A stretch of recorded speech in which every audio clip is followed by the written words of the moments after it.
This is our AP Chemistry treatment of rates and temperature changes, so you can learn how increases and reduction in temperature affect the rate of reactions and why. How do reaction rates vary with temperature? Well, suppose you have a fever. If you have a moderate fever, that actually aids the healing process. It's the body's attempt to increase the rate of the reactions of healing. Fermentation is slower at low temperatures, one of the reasons why we refrigerate foods. And we know that hot water dissolves sugar faster than cold water. Photosynthesis is faster in the summer than it is in the winter when the temperature is lower. And then there is light sticks. You can take a look at this Omniglow chemical light products. They were first developed for the U.S. military as light and signaling devices during covert and night operations, and they still buy a lot of these glow sticks. They emit a 360-degree illumination that does not burn, spark, or explode. You can use it around explosives and combustible materials. And the 6-inch lasts from 8 to 12 hours, but it freezes at 40 degrees below. Some things to consider. At higher temperatures, the light sticks glow more brightly than at colder temperatures, but they don't last as long. And at higher temperatures, therefore, they are on for a shorter time than at low temperatures. Light sticks freeze at negative 40 degrees Celsius. Now, it's vital that we develop our molecular paradigm to explain such rate variations with temperatures, to explain this with both first and second order reactions, and of course to explain the rate variation with concentrations that we have seen. So we must go back to kinetic molecular theory. It's not just for gas laws anymore. Molecules are in constant random motion, remember. They collide elastically. This happens in the gaseous state, but it also happens in liquid phases.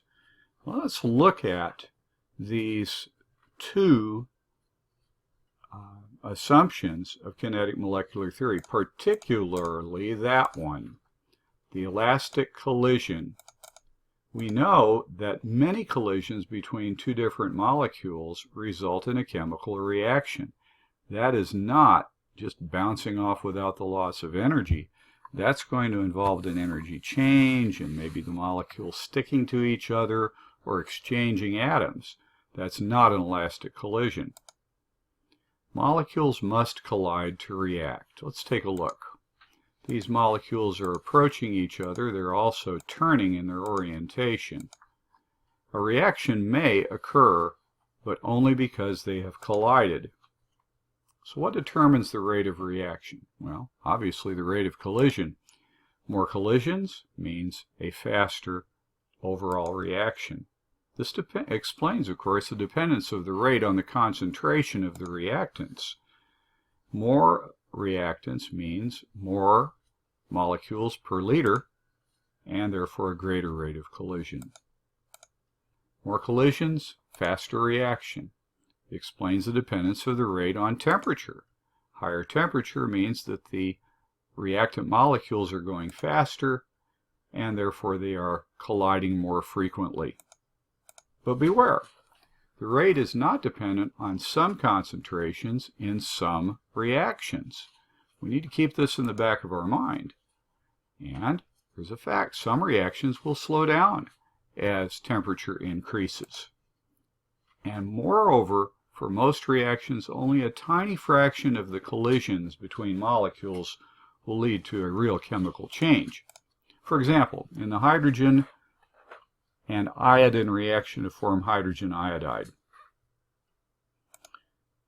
there are at STP 10 billion collisions per second going on, but only 1 in 10 trillion collisions at that temperature and pressure will produce the hydrogen iodide. Thus, the hydrogen iodine reaction is extremely slow at standard temperature and pressure. Why is this? Why do some collisions lead to a chemical reaction and others don't? We now go back to Svante Arrhenius in 1888. He postulated that there is a minimum energy needed to form a chemical reaction. Molecules that have that energy can react. Molecules with less energy cannot react. Thus, the speed of molecules will determine which molecules will react. Colliding molecules, of course, have kinetic energy, but they must have a total kinetic energy greater or equal to the activation energy. The value of the activation energy is going to be determined by the chemical reaction. If it's less, the energy is less than the activation energy, nothing happens. Colliding molecules have to have equal to or greater than the activation energy. If the kinetic energy is greater than the activation energy, then there can be a reaction. Let's look at a paradigm that often is used. The potential energy barrier. Suppose you want to go from Durango, Colorado to Pueblo, Colorado.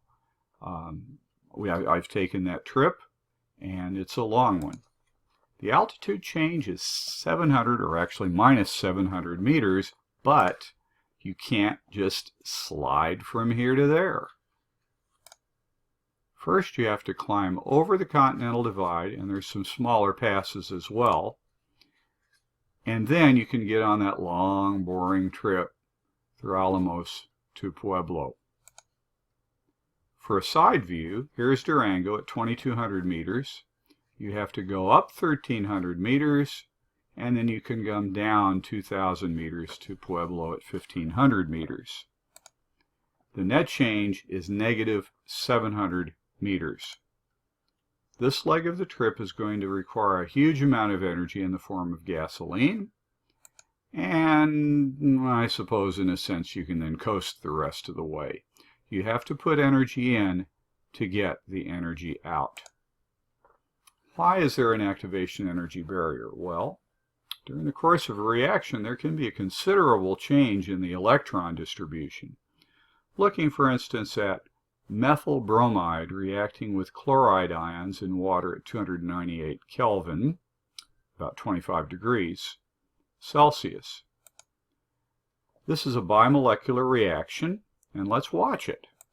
As it gets closer together, there is angle bending. You saw before, see, as it approached, you saw now the hydrogen moving away from the chloride. Therefore, the electrons are being pushed back by that negative chloride ion. The initially pyramidal CH3 grouping becomes planar. That's an energy increase. There is then bond making and bond breaking. This partial carbon bromide bond is then weakened, and the energy released by the formation of the partial carbon chloride bond will not fully compensate for this bending and this weakening. That means that these molecules have to be moving fast in the first place. The reactants get to the point of highest potential energy only if they initially have sufficient kinetic energy to turn into this, what we call activated complex. The potential energy is stored here is quite high. If they don't have that much kinetic energy, they'll just bounce off each other as the negative charge is repelled by the electron density down here. The activated complex will never form.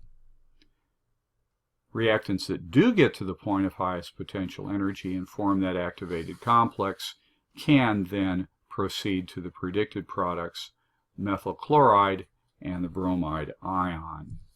If they don't have to do so, the activated complex can proceed to separate back into the chloride and methyl bromide. Reactants at the point of highest potential energy, that's called the activated complex. It is high in potential energy and therefore it is not stable. Let's watch the energy change as the reaction progresses. Now this is the same kind of reaction progress diagram that you saw when we studied endo and exothermic reactions. watch the molecules go closer together and the total potential energy increase because of the electron clouds interaction. The geometry is strained, the energy increases dramatically, bonds begin to break and reform, and now at the highest potential energy we have this activated complex. This can either break apart into reactants or products, the highest energy state, and if in fact it completes the reaction to bromide and methyl chloride, that energy is smaller than the potential energy of the methyl bromide and chloride ions together. Here's your activation energy for the forward reaction. There's the activation energy for the reverse reaction. The difference is negative, so this one is overall exothermic chemical reaction. Now, why does raising the temperature by 10 Kelvin double a reaction rate? Well, you remember the Boltzmann distribution. If the activation energy is here and you have a room temperature, this Boltzmann distribution, remember that when you increase this temperature, the diagram is skewed to the right because more molecules are at the higher energy. If twice as many molecules are exceeding the activation energy at that only slightly higher temperature, then you're going to double the reaction rate, aren't you? Now let's relate the rate constant to the activation energy. If we know two sets of K and T, here is the reaction using the Arrhenius equation. This is the equation. Energy of activation divided by R times the difference between 1 over the first temperature and 1 over the second temperature.